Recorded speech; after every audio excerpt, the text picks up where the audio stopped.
Guys, Dragon Ball Sparking Zero looks amazing. With the most recent trailer, we now know the game will have narrative what-if scenarios we can choose between, the expansive roster we know and love, as well as custom story battles we can not only make, but share with everyone else in the community as well. Hi guys, my name is Somha Cookies, a member of the Gaming Shogun's team, and today we are going to be covering all the major details in the Dragon Ball Sparking Zero trailer and released information from Summer Game Fest 2024. For more Dragon Ball Sparking Zero news, along with other major gaming news and updates, make sure to subscribe so you don't miss out on any new info from the latest and greatest games, and make sure to like the video so we know you enjoy the content. But without further ado, let's get right into the news. Since this game is basically Budokai Tenkaichi 4 and was even branded as such beforehand when it was first revealed, we can expect no less than the awesome fighter we all experienced back in the day, revamped with new controls and visuals, with an overhauled roster of more than 164 different characters. It also shows off in the middle of the trailer an option to do what-if scenarios in major parts or arcs throughout the series. So not only do we get to relive the series we know and love, and fight through every battle as a Z Warrior reliving the show, but we can also do handcrafted what-if scenarios and see what might have been if certain battles played out differently or were fought by different characters in the show altogether. So that means we can probably finally see what the Cell arc would have been like if Goku didn't give him that damn sensu bean. Also, this begs the question, does this affect the overall story too? If one scenario from a previous arc plays out differently, does that affect who can be in the future arcs? Or do the what-if scenarios ultimately end the same as the original, with certain characters living and dying at certain parts of the story no matter what? For example, if Goku isn't dead at the beginning of the Saiyan arc from fighting Raditz alone instead of waiting for Piccolo and he happens to win the fight, is he ready to battle Nappa and Vegeta from the start? Or is there still a reason that he can't be there at the beginning? Or possibly, to beat Raditz, he still dies in the process of taking him on in a 1v1 battle anyway. I guess we'll just have to wait and see to get a firm answer on questions like those. Also, it's confirmed in the trailer, characters like Jiren will be in the game, so I think it's safe to say we are finally going up to where the anime last ended with the ending of the Tournament of Power arc, so we can finally experience it in a Budokai Tenkaichi gameplay format.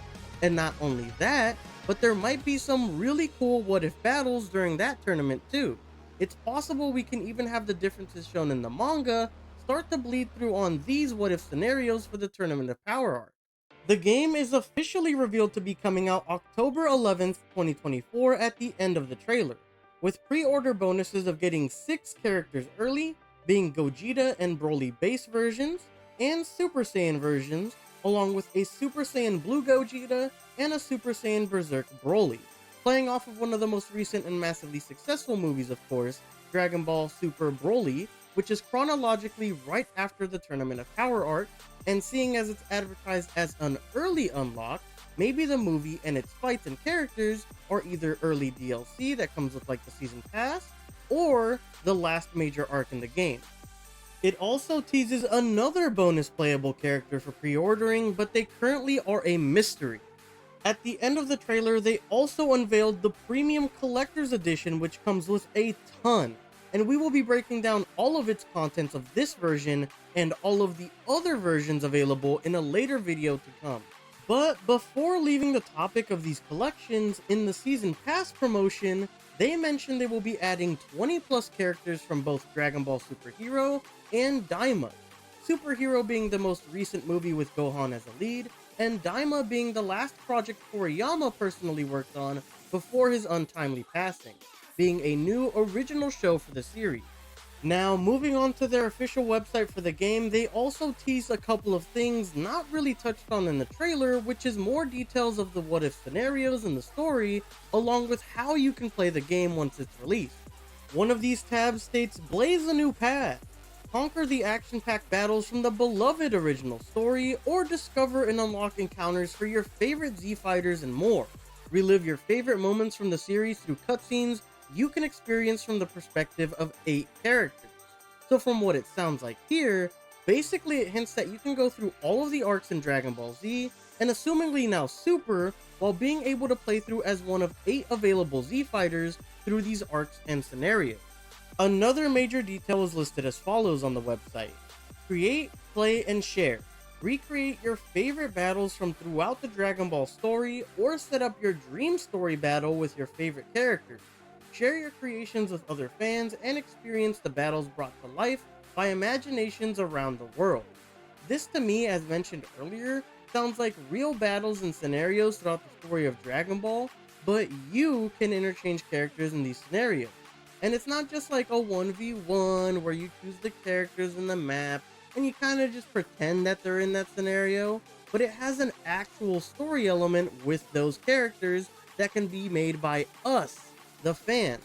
So maybe even if they don't give us the what if scenarios we imagined or wanted, we could eventually make them ourselves. Kind of like a forge mode or editor developer toolkit that they give us to be able to make these fights a reality. This to me sounds like we'll be having online play, which was obviously expected, but also a couch co-op mode, a challenge mode, and a tournament structured mode as well. I remember back in the day a world tournament mode was in the game, and having that not only offline but online would be an awesome addition to the game modes available in the game too. They will also be having a challenge mode with various win conditions, which right off rip kind of reminds me of the more lighthearted tower mode in the Mortal Kombat series. And guys, that about does it. Overall, that is everything new revealed for Dragon Ball Sparking Zero throughout Summer Game Fest. If you learned something new or are hyped for another Budokai Tenkaichi game after all this time, make sure to hit that like button to show it off. And if you want a breakdown of every Dragon Ball Sparking Game Edition and its contents, make sure to subscribe so you don't miss out on that. Thank you guys so much for watching, and we'll catch you guys on the next video. Peace!